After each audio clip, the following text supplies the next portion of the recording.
চলে গেলেন আরেকজন রেমিটেন্স যোদ্ধা। কলিংয়ে মাত্র কয়েকদিন হয়েছে মালয়েশিয়া আসছে।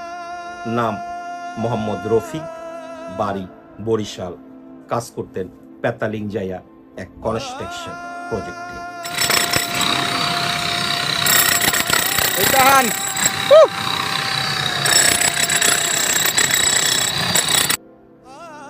26 তারিখ সকাল 10টায় রেস্ট টাইমের পরে যখন পুনরায় কাজে জয়েন হন, 14 তলার উপর থেকে নিচে পড়ে মারা যান এই মোহাম্মদ রফিক।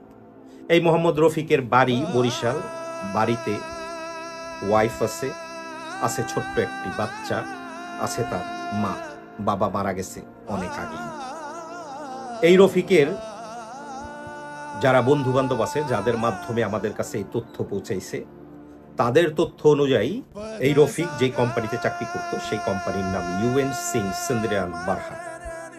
FWCMS এর কথা অনুসারে আমি আপনাদের স্ক্রিনে দিলাম দেখতে, এই কোম্পানিতে 300 কর্মী আসছে, যাদেরকে ঠিকভাবে বেতন দেওয়া হয় না, বিভিন্নভাবে প্রেশারাইজ করা হয়, যার দারুণ অনেক লোক এই কোম্পানি থেকে পালাইয়া অবৈধ হয়ে গেছে মালয়েশিয়ার বিভিন্ন প্রান্তে। সাথে বর্তমানে যারা এই কোম্পানিতে এখনো কাজ করতেছে তাদেরকে সঠিকভাবে বেতন দেওয়া হয় না। বেতন নিয়ে বিভিন্ন ধরনের অভিযোগ আছে এই কোম্পানির অনেকে। কথায় কথায় মনে করেন যে মার খাই, মানে তখন আপনার হচ্ছে সেফটি বেল্ট পরানো হয়েছে এখানে, ঠিক আছে। আর এই কোম্পানি মনে করেন যে অনেক সমস্যা, আমরা কথায় কথায় মনে করেন যে মার খাই, কোনো কিছু ভুল হয়ে ধরে ধরে মারে আমাদের। আমরা তো মনে করেন অনেক টাকা পয়সা দিয়ে এখানে আইছি, আমরা তো মনে করেন অনেক ঋণ ব্যয় করে এখানে আইছি, অনেক টাকা পয়সা দিয়ে এখানে এসেছি। তো আমরা তো এখানে মার খাওয়ার জন্য আসি না, আমরা যেভাবে ডিউটি করি, তো মনে করেন যে আমাদের বেতনের সমস্যা, অনেক সমস্যা।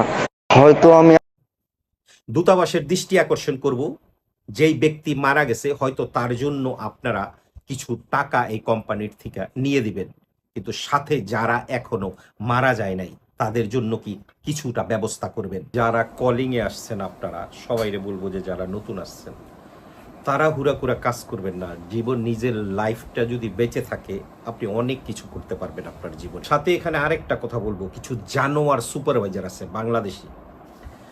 এই ব্যক্তি যেখানে কাজ করত সেখানেও কিছু জানোয়ার সুপারভাইজার আছে, যারা বসের চামচামি কইরা ফইরায় পরিণত হয়েছে। এই ফইরাগুলির উদ্দেশ্যে বলতে চাই যে ফইরা, এখনো সময় আছে, ভালো হয়ে যান। যদি আপনারা ভালো না হন তাইলে এই যে নতুন মানুষ যারা মালয়েশিয়াতে আসছে, বসের সাথে লিয়াজু রাইখা এই যে বকাবকি করেন, গালাগালি করেন, মারামারি করেন নতুন লোকদের, এমন দিন আসতেছে যখন এরা রুখে দাঁড়াইব, আপনার গলার মধ্যে পাড়া দিবে আপনাদের সবাই মিলে একসাথে। সেদিন আপনার বস, আপনার চাইনিজ বস আর কোনো বসই আপনাকে বাঁচাইতে পারবে না। এই ধরনের ফইরা নামের সুপারভাইজারগুলিদের বিচারের আওতায় আনা দরকার। কারণ এদের কারণেই রফিক নামের অনেক রেমিটেন্স যোদ্ধা হারাই যাবে মালয়েশিয়া থেকে চিরতরে। এই ধরনের সুপারভাইজারগুলির কারণে এই এক রফিক যে গেছে তা না, আগে পরে যদি তদন্ত করা হয় অনেক রফিক বাংলাদেশি সুপারভাইজারের অত্যাচারে চলে যায় চিরতরে।